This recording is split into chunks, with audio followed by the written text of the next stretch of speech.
వాట్సాప్లో ఆధార్, పాన్ లాంటి వ్యక్తిగత డాక్యుమెంట్లను పంపుతున్నారా? అయితే జాగ్రత్తగా ఉండాల్సిందే. లేకపోతే మీ సమాచారం మొత్తం లీక్ కావచ్చు. మీ డేటాతో మోసాలకి పాల్పడవచ్చు. అందుకే వాట్సాప్లో వ్యక్తిగత వివరాలని షేర్ చేసుకునే సమయంలో జాగ్రత్తగా ఉండాల్సి ఉంటుంది. స్మార్ట్ ఫోన్ ఉన్నవారు తప్పనిసరిగా వాట్సాప్ వాడుతూ ఉంటారు. చాటింగ్తో పాటు డాక్యుమెంట్లు సులువుగా పంచుకోవచ్చు.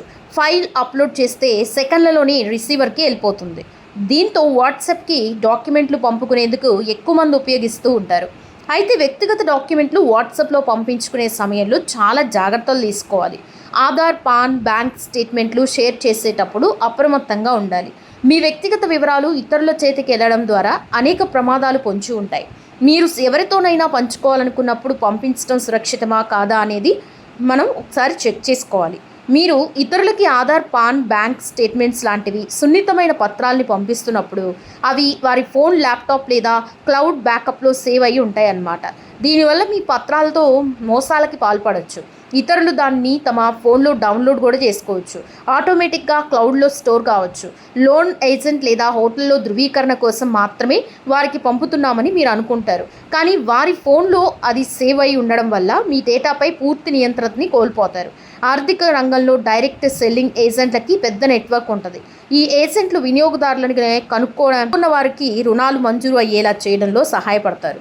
బ్యాంకింగ్ సంస్థ అధికారిక వ్యవస్థల ద్వారా కాకుండా వ్యక్తి పర్సనల్ ఫోన్ నెంబర్కి కేవైసీ పత్రాలను పంపడం వల్ల ఇబ్బందులు అయితే ఎదుర్కోవచ్చు. మీ పత్రాల ఆధారంగా నకిలీ పత్రాలని కూడా సృష్టించవచ్చు.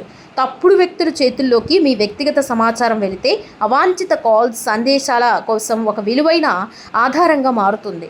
అత్యంత దారుణమైన సందర్భాల్లో ఇది గుర్తింపు దొంగతనానికి దారితీయచ్చు.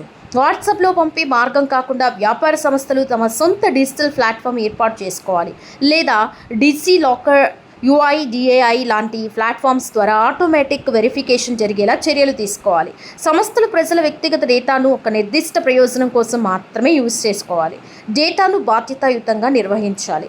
మీరు ఎవరి ఫోన్కైనా మీ పాన్, ఆధార్ లేదా బ్యాంక్ స్టేట్మెంట్ను వాట్సాప్లో షేర్ చేసేటప్పుడు ఒక్కసారి ఆలోచించుకోండి. దానికి బదులుగా అధికారిక కంపెనీ లింక్ని లేదా సురక్షితమైన డాక్యుమెంట్ అప్లోడ్ పోర్టల్ని